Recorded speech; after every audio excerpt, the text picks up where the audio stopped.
त्यानंतर आपण माननीय जिल्हाधिकारी यांना निवेदन देण्यात धन्यवाद। 10 तारखेपर्यंत जर नाही झालं तर 1 महिन्याला आपण जाहीर करू।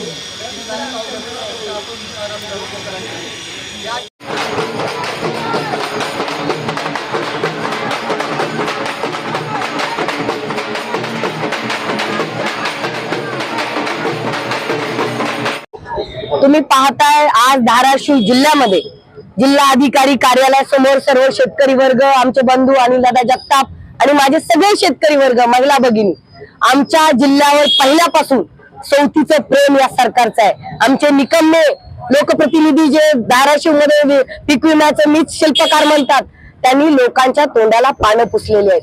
माझा जिल्हा मागास आहे। आज दुधाला भाव नाही, सोयाबीनला भाव नाही, शेतीच्या कुठल्याही पिकाला आमचा आज भाव नाही, शेतकरी उपाशी आणि हे खोटे सरकार तुपाशी, ही परिस्थिती आहे।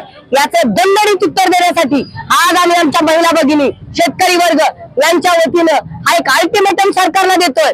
येणाऱ्या 6 ऑगस्ट पर्यंत आमच्या ज्या मागण्या आहेत त्या जर मान्य नाही केला तर 8ही तालुक्यामध्ये 7 ऑगस्टला पहिला रस्ता रोको तुळजापूरला होईल आणि त्याच्यानंतर सगळ्या तालुक्यात आम्ही सगळे रस्ता रोको करू। हा दणदणीत इशारा या खोटे सरकारला आम्ही देतोय। आधार लिंक ज्या ठिकाणी आहे त्या ठिकाणी हे पैसे उपलब्ध करून द्यावे।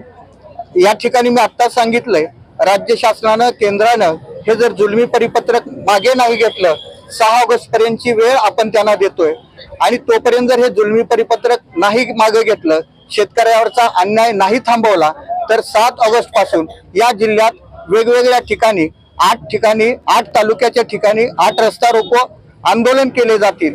त्याच्यातलं पहिलं आंदोलन 7 ऑगस्टला तुळजापूर तालुक्यामध्ये असेल।